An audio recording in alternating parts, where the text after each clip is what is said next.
Oi pessoal, chegamos então na última aula do módulo 4. Ao longo da nossa jornada nesse módulo, nós mostramos como os modelos experimentais animais foram importantes no surgimento e no desenvolvimento da ciência, e com o advento da engenharia genética e dos animais geneticamente modificados, hoje dispomos de diversas estratégias experimentais disponíveis para estudar mecanismos moleculares, morfológicos e funcionais em órgãos e sistemas.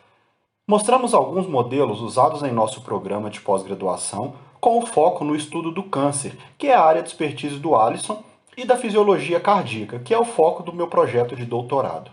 Para enfatizar a importância dos modelos experimentais animais, incluindo os animais geneticamente modificados, vamos falar de um modelo usado pelo Alisson no laboratório do professor Birbrair, porém aplicado à área da fisiopatologia cardíaca, que é o foco dos estudos do laboratório da professora Silvia Guatimozin, minha orientadora e quem coordena o laboratório onde trabalho. O objetivo principal, portanto, é usar o tema dos modelos experimentais animais como ponto comum para essa aula, em que vamos falar um pouco dos pericitos, mas no contexto do infarto agudo do miocárdio. O avanço da ciência, pessoal, acontece através da curiosidade dos cientistas e da demanda da sociedade, de forma gradual e progressiva. Quando Robert Hooke, por exemplo, desenvolveu a teoria celular no século XVII, ele jamais poderia imaginar a complexidade das estruturas que ele descreveu, e que a história da nossa e de todas as espécies conhecidas dependem do desenvolvimento e do funcionamento dessas estruturas microscópicas. Hoje sabemos, por exemplo, que um ser humano adulto é composto por cerca de 30 trilhões de células, divididas em pelo menos 200 tipos. 800 se considerarmos toda a etapa do desenvolvimento. Isso sem mencionar as quase 40 trilhões de bactérias que habitam nosso corpo. De maneira geral, essas células exercem sua função dentro do seu microambiente, para regular a função do órgão que elas compõem, mas, claro, também interagem com outras células do mesmo tipo e com células diferentes a nível do órgão, de tecidos e dos sistemas. Para exemplificar, podemos lembrar de um trabalho apresentado em uma de nossas aulas, que mostra a importância dos macrófagos em eventos eletrofisiológicos cardíacos. Ou seja, saber sobre a função das células e como elas influenciam seu microambiente e outros tipos celulares é um fator-chave para compreendermos os mecanismos fisiológicos e patológicos e podermos desenvolver métodos diagnósticos e terapêuticos para diversas doenças. Entre as centenas de tipos celulares do nosso corpo estão os pericitos, que são células que influenciam o funcionamento de outros tipos celulares. Mas o que são pericitos? Pericitos, turma, são um tipo específico de células presentes nas paredes de vasos de pequeno calibre, como capilares, vênulas e arteríolas. Aqui, um segmento de um vaso que se divide em arteríola, capilar e vênula. E como vocês podem observar, o pericito, aqui em vermelho, é um dos tipos celulares que circundam esses vasos. Aqui nessa microscopia, em verde apontado pelas setas, nós temos os pericitos e aqui ampliado em uma dessas regiões, podemos observar essas células circundando os vasos. Então observem nessa ilustração que os pericitos são células que possuem um corpo celular e algumas expansões citoplasmáticas que permitem que elas abracem o vaso sanguíneo. Aqui uma microscopia eletrônica de varredura em que os pericitos foram coloridos digitalmente. E aqui uma microscopia eletrônica de transmissão, mostrando um corte transversal de um vaso sanguíneo e a posição dos pericitos em relação a esse vaso. No tecido cardíaco, por exemplo, os pericitos têm funções fisiológicas como a angiogênese, o controle da permeabilidade vascular e do fluxo sanguíneo e mesmo a regulação da deposição de matriz extracelular.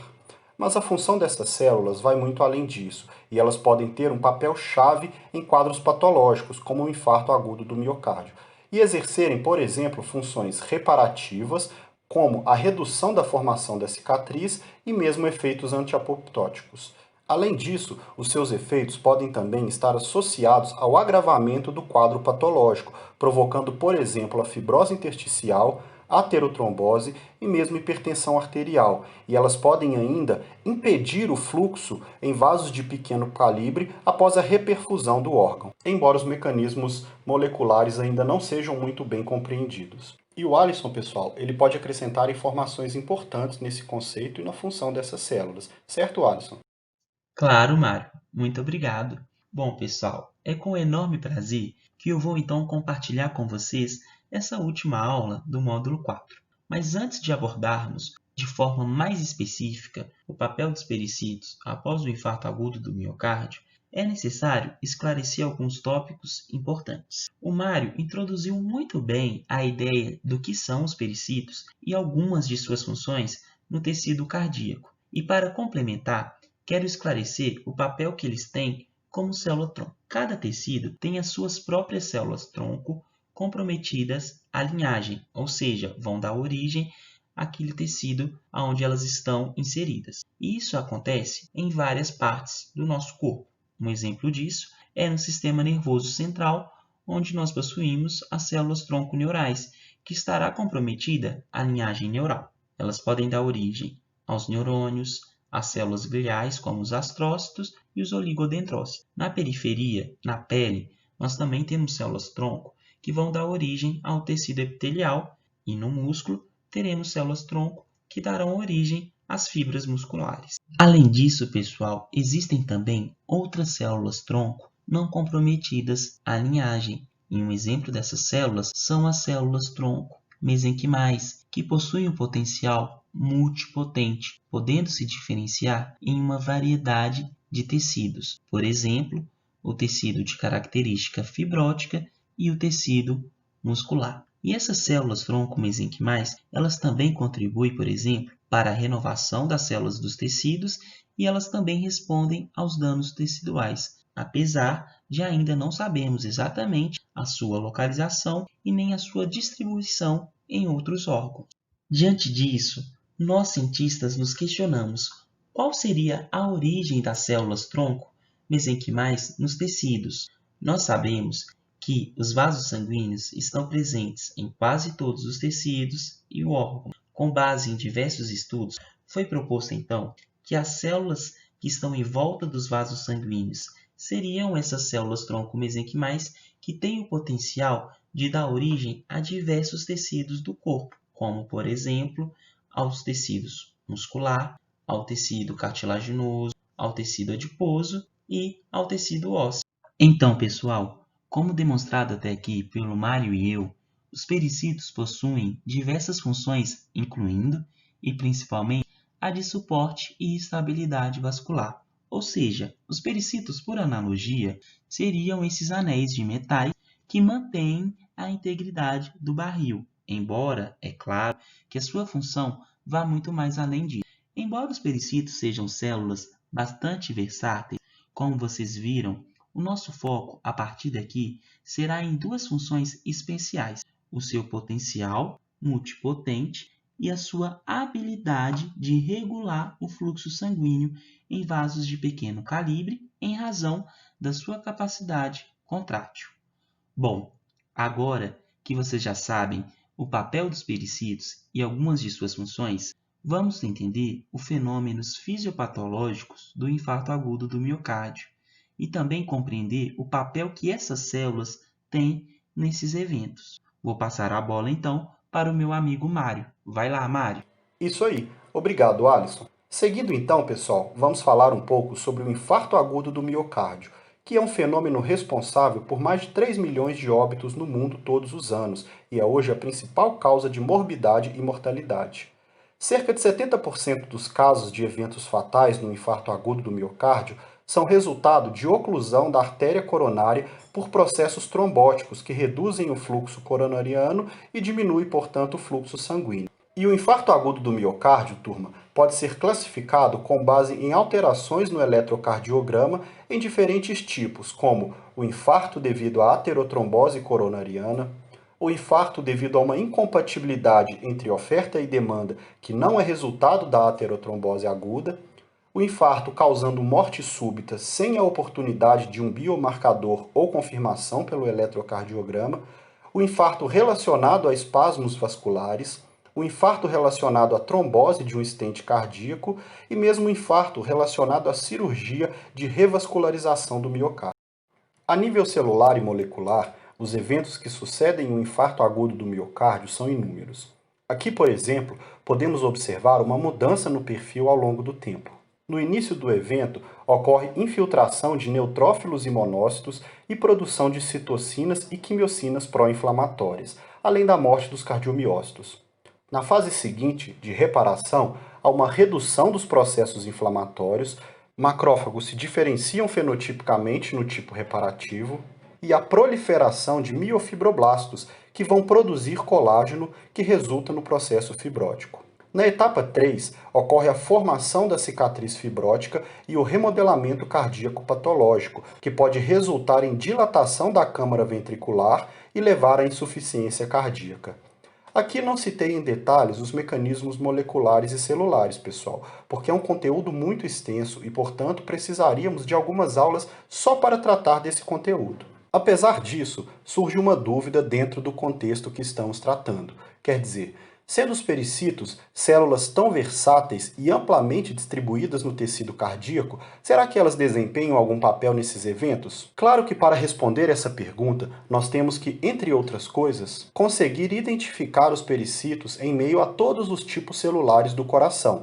E a essa altura, se vocês já assistiram às outras aulas, vocês já sabem uma das formas que podemos identificá-los. Como esse é um modelo que o grupo de pesquisa do Alisson possui e que ele conhece também, vou pedir que ele nos explique.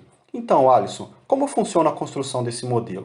Bom, turma, primeiro é importante que vocês saibam que existem tipos diferentes de pericitos no tecido muscular esquelético e no cardíaco. Em 2014, foi publicado um artigo pelo meu orientador, o professor Alexander Bibraí, que mostrou que existem dois tipos de pericitos diferentes presentes nesses tecidos: o pericito do tipo 1 e o pericito do tipo 2. E para fazer a distinção entre essas duas células, nós podemos usar marcadores específicos para cada um delas. Por exemplo, o NG2 ele é um marcador comum para os dois tipos, ou seja, um proteoglicano de membrana presente nos pericitos do tipo 1 e nos pericitos do tipo 2. Além de expressar NG2, os pericitos do tipo 2 expressam nestina, que é um filamento intermediário presente no citoesqueleto destas células. Assim, nós podemos distinguir essas duas populações de pericitos usando esses dois marcadores. Ou seja, para os pericitos do tipo 1, eles irão expressar apenas o marcador NG2. E para os pericitos do tipo 2, além de expressar o marcador NG2, eles também irão expressar o marcador nestina. Considerando então, turma, que os tipos de pericitos podem ser identificados por essas duas moléculas, podemos então usar os animais transgênicos para marcar essas proteínas e assim identificar a célula. Por exemplo, um desses modelos são os animais nestina GFP, que possuem uma construção semelhante ao que já foi demonstrado nas aulas anteriores do nosso módulo. É usada uma proteína fluorescente de água-viva, conhecida pela sigla GFP, associada à região promotora aonde inicia-se a transcrição da proteína nestina. Diante disso, toda vez que houver a expressão da proteína nestina, essa molécula fluorescente será expressa juntamente a esta proteína. Diante disso, nós podemos marcar o subtipo 2 de pericito com a expressão da proteína GFP, como nós podemos observar aqui nas imagens. Além disso, pessoal, existe um outro modelo que é o NG2-DS-ORED. O NG2 ele é um antígeno glial 2 que é expresso na periferia pelos pericitos do tipo 1 e pelos pericitos do tipo 2. Então, ele funciona como um marcador geral de pericito. Ou seja, se houver a expressão de NG2 em um tecido periférico, como o do coração, será um pericito. Então, pessoal, o modelo ele é muito semelhante ao que foi demonstrado anteriormente. Agora foi usado uma proteína fluorescente chamada DS-URED, que é derivada de um animal marinho. Essa proteína fluorescente ela foi associada à região promotora do gene NG2.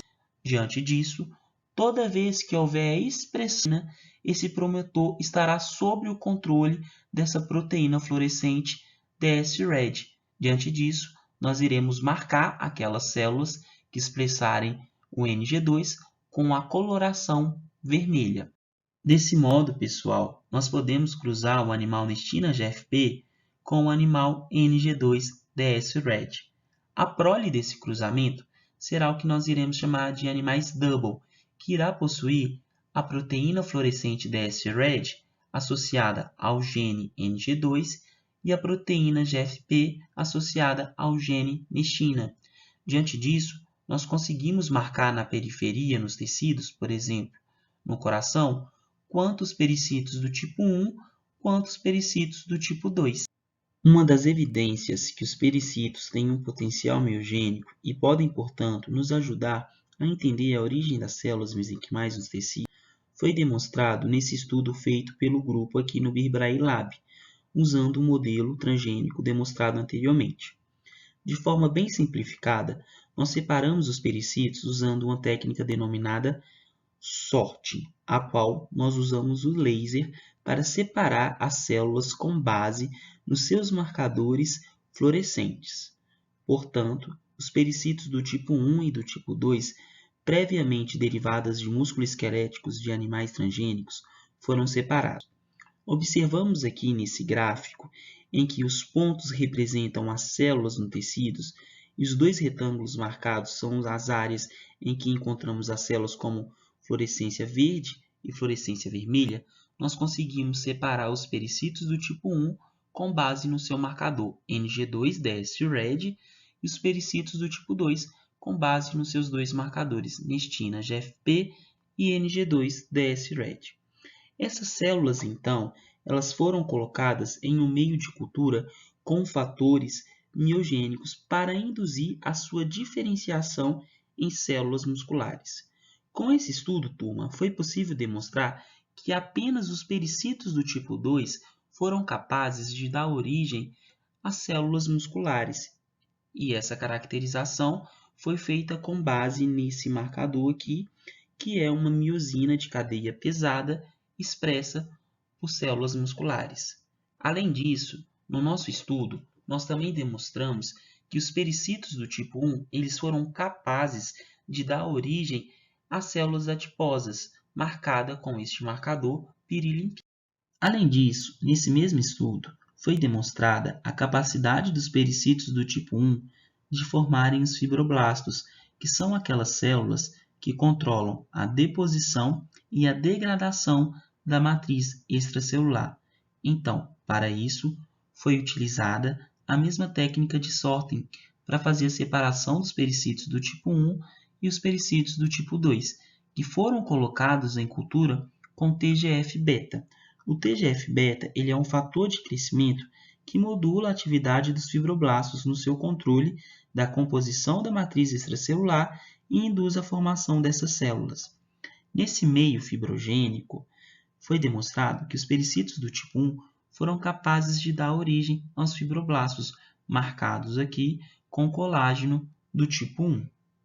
Portanto, turma, podemos concluir que, in vitro, os pericitos podem dar origem a diferentes tipos de células, dependendo do microambiente em que elas estão e dos estímulos que elas recebem. E em vivo, pessoal, os pericitos eles também foram capazes de se diferenciar em outros tipos de células. Por exemplo, os pericitos do tipo 2 foram capazes de dar origem a células musculares e os pericitos do tipo 1 a dar origem ao tecido adiposo e ao tecido fibroso. Sendo assim, será que essas células elas desempenham algum papel no contexto do infarto agudo do miocárdio? Então, antes de eu responder essa pergunta para vocês, o Mário vai explicar como que funciona o modelo do infarto agudo do miocárdio em camundongos. Segue aí, Mário. Pois bem, turma, para estudar esse fenômeno, nós podemos realizar diferentes procedimentos cirúrgicos e até farmacológicos. Um dos modelos usados aqui no programa é o infarto induzido por oclusão de uma artéria coronária. Em uma das aulas práticas, a da Edneia, vocês podem acompanhar esse procedimento no coração isolado, mas uma das formas é fazermos em animais vivos. Os animais são então anestesiados, colocados em uma placa aquecida e entubados. Na sequência, é feita uma toracotomia para expor o coração e um ramo coronariano. Em seguida, nós fazemos a ligação desse ramo e impedimos o fluxo de sangue, resultando no infarto. O tórax é então suturado e administramos um analgésico e o animal permanece vivo pelo período até o final do tempo de estudo, quando são anestesiados para a coleta do coração e, a partir daí, fazemos vários testes moleculares e morfológicos. Um desses testes é histológico, para avaliar, entre outras coisas, o processo fibrótico, que, como vimos, é uma das respostas do tecido cardíaco ao infarto e que pode ser prejudicial ao funcionamento do coração, já que a fibrose torna o órgão menos complacente, o que impede sua contração e o relaxamento normal. Então observem essas duas imagens que mostram uma coloração histológica chamada tricômico de Masson, em que os cardiomiócitos ficam corados em vermelho, os núcleos de azul escuro e o colágeno em azul claro. Lembrando que o colágeno é um dos principais componentes do processo fibrótico. Então vejam que nós temos um controle, ou seja, um animal que não passou pela ligadura da coronária, e aqui o grupo infartado. Observem que há intensa deposição de tecido nesse animal. Lembrando aqui que uma das principais células responsáveis por esse fenômeno são os fibroblastos e miofibroblastos. Como Alisson nos mostrou, os pericitos podem, in vitro, dar origem a fibroblastos. Então, será que essas células estão participando desse fenômeno nessa condição patológica? O Alisson pode nos contar um pouco sobre o outro experimento realizado pelo professor Alexander Birbrair. Exato, Mário. Nesse trabalho foi demonstrado que após a indução do infarto, pelo mesmo modelo que você explicou anteriormente, ocorreu uma intensa deposição de colágeno na região infartada. Nós podemos observar aqui, nesta imagem de imunofluorescência, que a marcação de colágeno do tipo 1, ela coincide com a marcação de NG2-DSRED, ou seja, os pericitos do tipo 1, eles estão presentes nessa região fibrótica e assim nós podemos inferir que essas células possuem algum papel nesse evento. Inclusive, elas podem até se diferenciar em fibroblastos. Neste gráfico, por exemplo, nós observamos que os pericitos do tipo 1 em vermelhos, eles migraram para a região infartada após a indução do infarto. Podemos destacar um outro papel importante dos pericitos, turma, no contexto do infarto, que é o seu papel no controle do fluxo sanguíneo, conforme foi demonstrado neste trabalho aqui em 2017.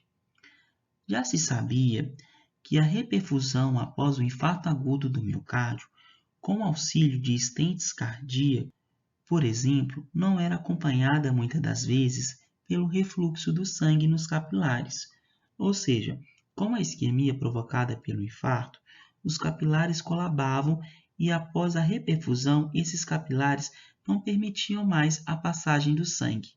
Considerando então a íntima relação dos pericitos com esses vasos e o seu papel de controlar o fluxo sanguíneo, os autores resolveram testar se essas células estariam envolvidas nesse fenômeno. Primeiro, os autores demonstraram as proximidades dos pericitos com os capilares. Observem aqui nesta imagem a marcação de IB4 para capilar aqui em verde e a marcação de NG2 para os pericitos do tipo 1. E aqui a sobreposição dessas imagens e a íntima relação desses pericitos com os capilares. Nesta outra imagem, nós podemos ver o fluxo sanguíneo marcado em verde, os capilares marcados em branco e os pericitos marcados em vermelho.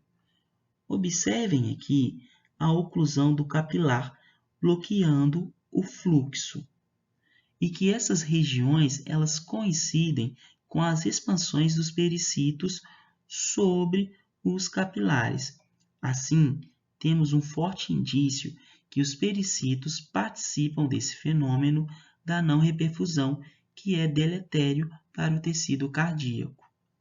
Os mecanismos moleculares desse efeito ainda não são muito bem conhecidos, mas novos estudos podem ajudar a compreender esse fenômeno e a esclarecer como e por que isso ocorre. E quem sabe sejam vocês, os seus projetos de mestrados e doutorado, que vão agregar mais esse conhecimento à ciência e nos ajudar a entender esses processos. Já imaginaram isso? E assim, pessoal, chegamos ao fim dessa aula e encerramos o nosso módulo. Obrigado por terem participado do nosso módulo e do curso de verão. Espero que tenham gostado.